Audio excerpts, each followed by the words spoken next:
Robert കിയോസ്കി എഴുതിയ rich dad poor ഡാഡിലെ പ്രധാനപ്പെട്ട കാര്യങ്ങൾ എന്തൊക്കെയാണെന്ന് ഞാൻ നിങ്ങളുമായി ഷെയർ ചെയ്യുന്നു.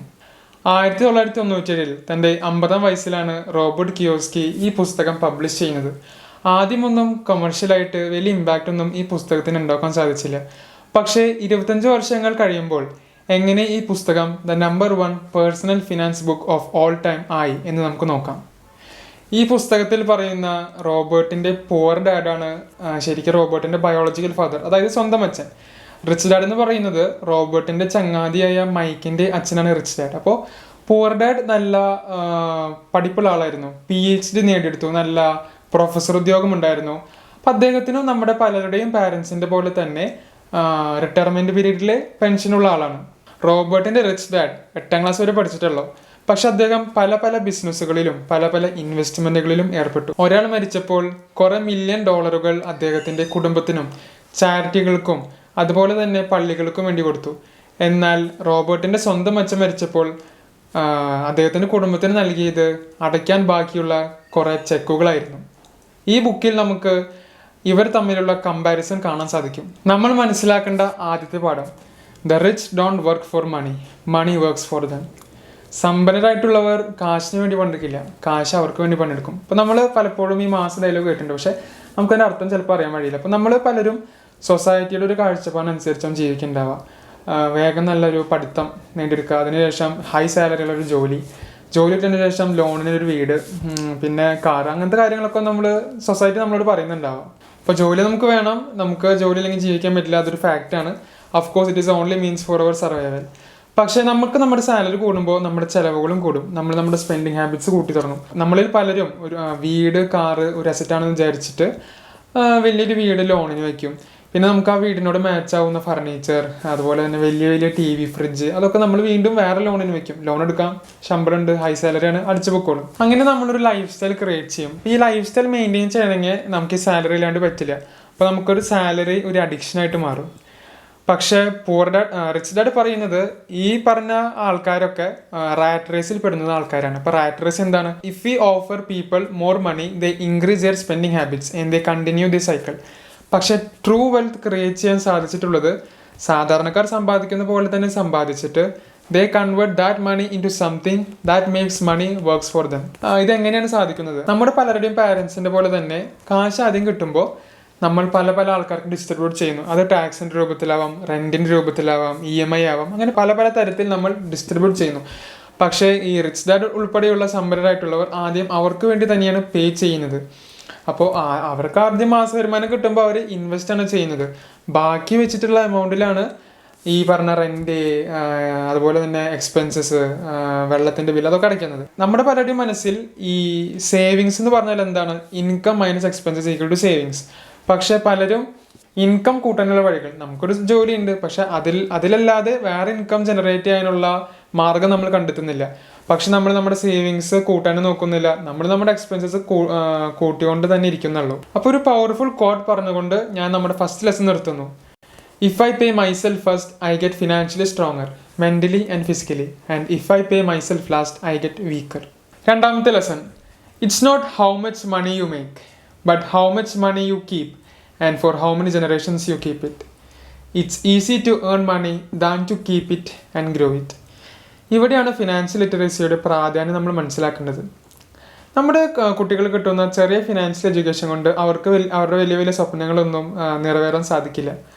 അപ്പോൾ നമ്മുടെ വലിയ ആഗ്രഹങ്ങൾ ഒരു ചെറിയ ഫൗണ്ടേഷൻ സ്ലാബിൽ പണിയുന്ന ഒരു വലിയ സ്കൈ സ്ക്രാപ്പർ ബിൽഡിങ്ങിനോടാണ് റോബർട്ട് ഉപമിച്ചിരിക്കുന്നത്. ഫിനാൻഷ്യൽ ലിറ്ററസിയുടെ ഭാഗമായി നമ്മൾ അറിഞ്ഞിരിക്കേണ്ട പ്രധാനപ്പെട്ട ഒരു കാര്യം അസറ്റിൻ്റെയും ലയബിലിറ്റിയുടെയും ഡിഫറൻസ് മനസ്സിലാക്കേണ്ടതാണ്. അപ്പോൾ വളരെ പ്രധാനപ്പെട്ട ഒരു കാര്യമാണ്. ഈ വീഡിയോ കാണുന്ന എല്ലാവരും അസറ്റിൻ്റെയും ലയബിലിറ്റിയുടെയും ഡിഫറൻസ് എന്താണെന്ന് മനസ്സിലാക്കുമെന്ന് ഞാൻ കരുതുന്നു. So what is an asset? And asset is something that puts money in our pocket. അപ്പോൾ ഈ ഒരു ഡെഫിനേഷൻ വെച്ച് നോക്കുമ്പോൾ നമ്മുടെ വീട്, നമ്മുടെ കാറ്, നമ്മുടെ മൊബൈൽ ഫോൺ, അതൊന്നും ഒരു അസറ്റ് അല്ല, മറിച്ച് അതൊരു ലയബിലിറ്റിയാണ്. ഇനി എന്താണ് liability? A liability is something that takes money from my pocket. നമുക്ക് ഒരു എക്സാമ്പിൾ നോക്കാം. നമുക്കൊരു കാറിൻ്റെ എക്സാമ്പിൾ നോക്കാം. നമ്മൾ കാറ് ഒരു 15 ലക്ഷത്തിൻ്റെ കാർ, ഒരു ഹോണ്ട സിറ്റി എന്ന് വിചാരിക്കും. അത് ഷോറൂമിൽ നിന്ന് ഇറക്കി ഒരു മാസം കഴിഞ്ഞു നമുക്ക് വിൽക്കാൻ തോന്നിയെന്ന് വിചാരിക്കാം. നമ്മുടെ കാറിന് ആരെങ്കിലും 15 ലക്ഷം തരും. നമുക്കൊരു 12, 13, മാക്സിമം പോയി ഒരു 13, 13.25 കിട്ടുള്ളൂ. അപ്പോൾ കാർ നമ്മൾ വാങ്ങിച്ചതിന് ശേഷം അവിടെ വെച്ച് തന്നെ അതിൻ്റെ ഒരു 20-25% കുറഞ്ഞു. കാറിൻ്റെ വിലയുടെ 20-25% ഷോറൂമിൽ നിന്ന് ഇറക്കുമ്പോൾ തന്നെ കുറയും. അപ്പോൾ liability something that depreciates in value കുറയുകയാണ് ചെയ്യുന്നത് നമ്മളത് വാങ്ങിച്ചതിന് ശേഷം. അസറ്റോ asset is something that appreciates over a long period of time. ഇപ്പോൾ അസറ്റ് എന്ന് പറയുന്നത് അതിൻ്റെ വാല്യൂ കൂടിക്കൊണ്ടിരിക്കും. അപ്പോൾ നമ്മുടെ വീട് ഇങ്ങനെ നോക്കുമ്പോൾ അസറ്റ് അല്ല, അതുപോലെ തന്നെ നേരത്തെ പറഞ്ഞ പോലെ ഫോണൊന്നും ഒരു അസറ്റ് അല്ല.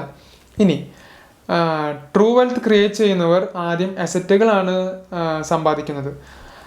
ഇതിനർത്ഥം ആരും വലിയ വീടോ ബെൻസ് കാറൊന്നും വാങ്ങിക്കേണ്ടതെന്നല്ല. നമ്മളാദ്യം ഇൻവെസ്റ്റ് ചെയ്യേണ്ടത് അസറ്റുകളിലാണ്. ഈ അസറ്റുകളാണ് നമ്മുടെ കാറിനും വീടിനും വേണ്ട ക്യാഷ് ഫ്ലോ, പൈസ സെറ്റ് ചെയ്യേണ്ടത്. പൈസ സെറ്റ് ചെയ്യുന്ന ആളാണ് അസറ്റ് എന്ന് പറയുന്ന ആൾ. US ലോട്ടറി ജേതാക്കളുടെ ഒരു പഠനം നടത്തി. ലോട്ടറി അടിച്ചതിന് ശേഷം അവരുടെ ജീവിതത്തിൽ എന്ത് മാറ്റമാണ് വന്നത് എന്നറിയാൻ വേണ്ടിയാണ് പഠനം നടത്തിയത്. മാറ്റമൊന്നും വന്നില്ല. അവർ ലോട്ടറി അടിച്ചു, അവർക്കൊരു സുപ്രഭാതത്തിൽ കുറേ കാശ് കിട്ടി. കുറച്ച് കഴിയുമ്പോൾ തന്നെ അവരവരുടെ പഴയ ദാരിദ്ര്യമായ സ്റ്റേജിലേക്ക് മാറി. കാരണം കാശ് കിട്ടി എങ്ങനെ ചിലവാക്കണമെന്ന് അറിയില്ല. അപ്പോൾ പെട്ടെന്ന് കുറച്ച് നാൾ റിച്ചായിട്ട് ജീവിച്ചു, പക്ഷേ വീണ്ടും അവർ പഴയ അവരുടെ അവസ്ഥയിലേക്ക് മാറി.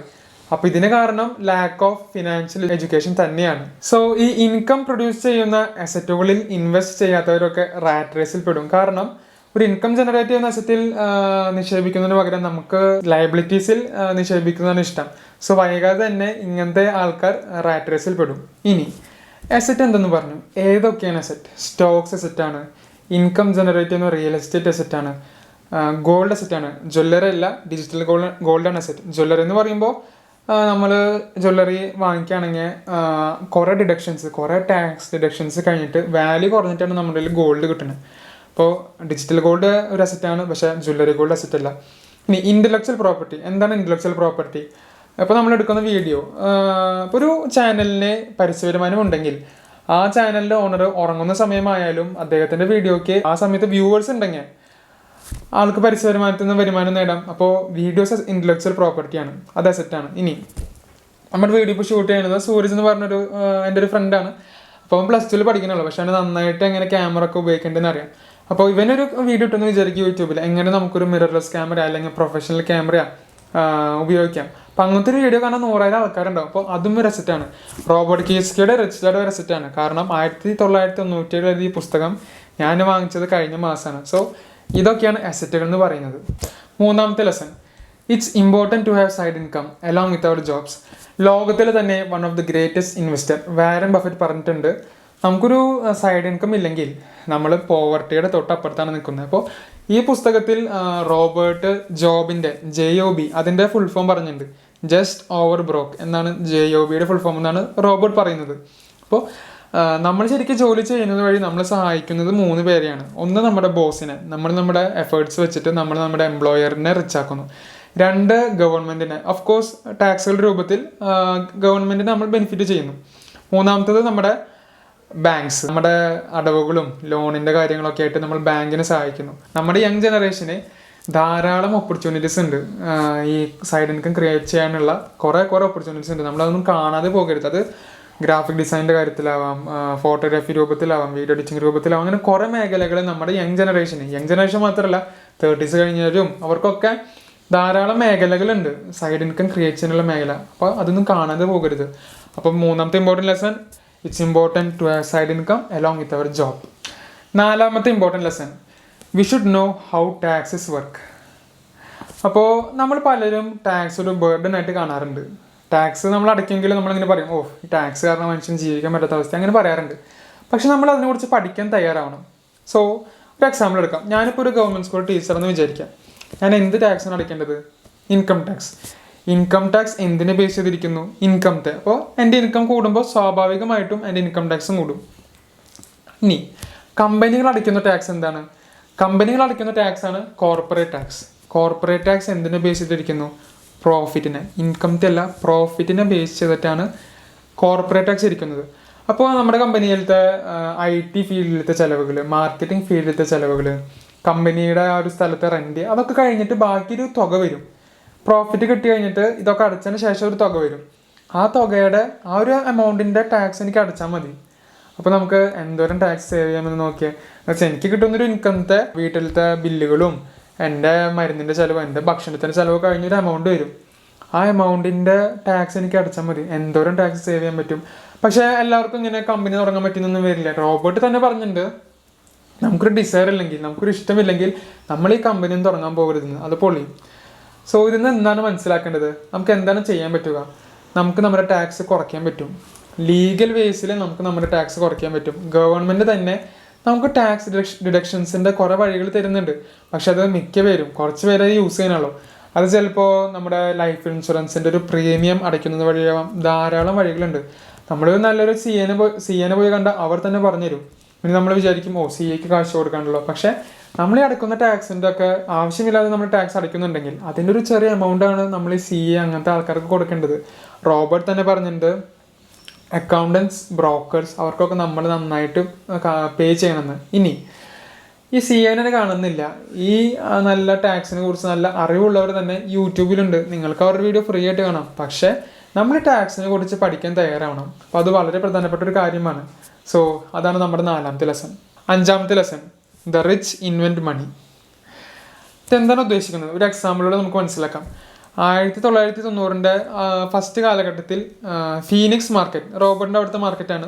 അപ്പോൾ അവിടെ റിയൽ എസ്റ്റേറ്റിന് നല്ല ഡിപ്രഷൻ ഉണ്ടായി. അവിടെ റോബർട്ട് $70,000 വില വരുന്ന ഒരു വീട് $20,000-25,000 വാങ്ങിച്ചു. എന്നിട്ട് അവർ പൈസയും കൊടുത്തു. $75,000 ഒരു വീട് $60,000 വിറ്റ് കൊണ്ടുവന്ന്. അപ്പോൾ റോബർട്ടിൻ്റെ ഫോണിലേക്ക് കുറേ ആൾക്കാർ വിളിച്ചു. ആ വീട് വിറ്റുപോയി. $60,000 ആ വീട് വിറ്റുപോയി. അവിടെ റോബർട്ട് ഉണ്ടാക്കാൻ സാധിച്ചത് $40,000. ഇതൊക്കെ നടന്നത് വെറും 5 മണിക്കൂറിലാണ്. 5 മണിക്കൂറിൽ റോബർട്ടിന് ഉണ്ടാക്കാൻ സാധിച്ചത് വെറുമല്ല $40,000.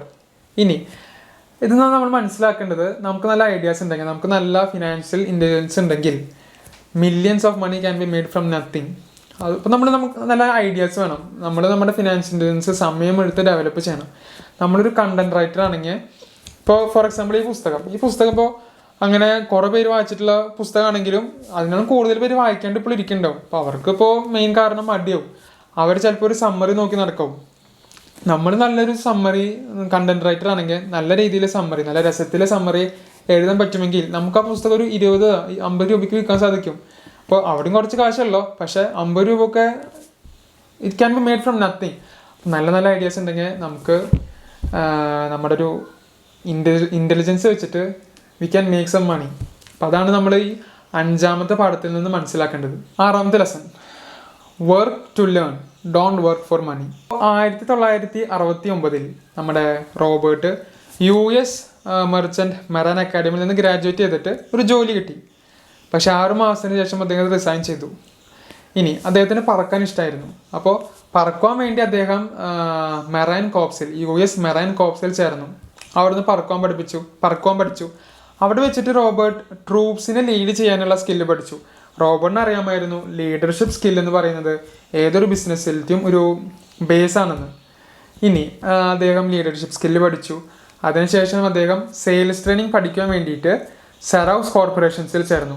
അവിടെ വെച്ച് നല്ലൊരു സെയിൽസ് ട്രെയിനറായി നമ്മുടെ റോബർട്ട് അവിടുന്ന് റിസൈൻ ചെയ്ത് പുതിയ കമ്പനി സ്റ്റാർട്ട് ചെയ്തു. അപ്പോൾ റോബർട്ടിൻ്റെ റിച്ച് ഡാഡ് പറയുന്നുണ്ട്, റോബർട്ടേ, you should know a little about a lot. കുറേ കാര്യങ്ങളെ കുറിച്ചിട്ട് നമ്മൾ കുറച്ച് പഠിക്കണം. പക്ഷേ പുവർ ഡാഡ് പറഞ്ഞു, you should learn a lot about a little. ഒരു കാര്യത്തിനെ കുറിച്ചിട്ട് കുറേ പഠിക്കണം. ഈ ഒരു ലോകത്ത്, നമ്മുടെ ഈ ഒരു ഡെവലപ്പിംഗ് വേൾഡിൽ നമ്മൾ പല സ്കിൽസ് അറിഞ്ഞിരിക്കണം. എന്നാലാണ് നമുക്ക് സർവൈവ് ചെയ്ത് തന്നെ പോകാൻ പറ്റുള്ളൂ. സോ നമ്മൾ കുറേ സ്കിൽസ് പഠിക്കണം, നമ്മുടെ സ്കിൽസ് കൂട്ടണം, എന്നിട്ട് നമ്മൾ വർക്ക് ചെയ്യണം. സോ നമ്മൾ ഓരോ പുതിയ കാര്യങ്ങൾ പഠിക്കാൻ വേണ്ടി വർക്ക് ചെയ്യണം. We should not work for money. If we become more specialized in one skill, we are trapped and dependent on that specialty. 7th lesson, God does not need to receive, but humans need to give. നമ്മുടെ ജീവിതത്തിൽ നമ്മളൊരു സാധനം നമ്മളതിൻ്റെ കുറവ് അനുഭവപ്പെടുമ്പോൾ അല്ലെങ്കിൽ നമുക്കതില്ലാന്ന് തോന്നുമ്പോൾ നമ്മളത് ആദ്യം അത് കൊടുക്കാൻ പഠിക്കണം. And it will come back in buckets. So ഇത് ഫ്രണ്ട്ഷിപ്പിൻ്റെ കേസാവാം, കാശിൻ്റെ കേസാവാം, എന്തിനൊരു ചെറിയ ചിരിയുടെ ഒരു കേസാവാം. നമ്മൾ പുറത്തേക്ക് പോയി അറിയുന്ന ഒരാൾ നമ്മളെ കണ്ടു ചിരിച്ചില്ല. അപ്പോൾ നമ്മൾ വിചാരിക്കും എന്തെങ്കിലും ചിരിക്കാത്ത. പക്ഷെ നമ്മളൊന്നും ചിരിച്ചു നോക്കിയാൽ 95% ചാൻസ് ആൾ തിരിച്ച് ചിരിക്കും. അപ്പോൾ നമ്മളത് കൊടുക്കാൻ പഠിക്കണം. അപ്പോൾ ഒരു തണുത്ത രാത്രിയിലെ ഒരു യുവാവ് ഇങ്ങനെ ഇരിക്കുകയാണ് തണുത്തിട്ട്. അപ്പോൾ അടുപ്പവിടെ ഇരിക്കുന്നുണ്ട്. ആൾ അടുപ്പിനോട് പറയാണ്, നീ എനിക്ക് കുറച്ച് ചൂട് തന്നാൽ ഞാൻ നിൻ്റെ അടിയിൽ കുറച്ച് വിറകുള്ളി കത്തിച്ച് വെച്ചുതരാം. പ്രാക്ടിക്കൽ അല്ല. നമ്മളാദ്യം വിറകൊള്ളി കൊടുക്കണം, എന്നാലും അത് കത്തിച്ചിട്ട് ചൂട് നമുക്ക് കിട്ടുള്ളൂ. സോ നമ്മളാദ്യം കൊടുക്കാൻ പഠിക്കണം, എന്നാലും അത് തിരിച്ച് കിട്ടുള്ളൂ. ഫ്രണ്ട്ഷിപ്പിൻ്റെ കേസാവട്ടെ, കാശിൻ്റെ കേസാവട്ടെ, എന്തിൻ്റെ കേസായാലും we should first know to give than to receive. Robert കൂടുതൽ കുട്ടികളെ പഠിപ്പിക്കുന്നത് വഴി അദ്ദേഹം കൂടുതൽ പഠിക്കുന്നു. The more he teachers the more he learn. So ഈ ഒരു സമ്മറി പറഞ്ഞതുകൊണ്ട് ആരും ഈ പുസ്തകം വാങ്ങിക്കാതിരിക്കരുത്. ഈ സമ്മറി നിങ്ങൾക്ക് ഈ പുസ്തകം വായിക്കാനുള്ളൊരു മോട്ടിവേഷനായിട്ടാണ് ഞാൻ കണക്കാക്കുന്നത്. അപ്പോൾ നമ്മുടെ ഫസ്റ്റ് വീഡിയോ ആണ് ഇങ്ങനത്തെ ഒരു സിറ്റുവേഷനിൽ, ഇങ്ങനത്തെ ഒരു ബേസ് വീഡിയോ. അപ്പോൾ തെറ്റുകളുണ്ടാവാം, ക്ഷമിക്കണം. അതൊക്കെയാണ് നമ്മുടെ വീഡിയോയിൽ മെയിനായിട്ട് ഈ ബുക്കിനെ കുറിച്ചിട്ടുള്ള കുറച്ച് ഇമ്പോർട്ടൻറ്റ് പാഠങ്ങൾ നിങ്ങൾക്കുമായി ഷെയർ ചെയ്യാനാണ് ഞാൻ ഉദ്ദേശിക്കുന്നത്. So thanks for watching. Agnal Biju signing of.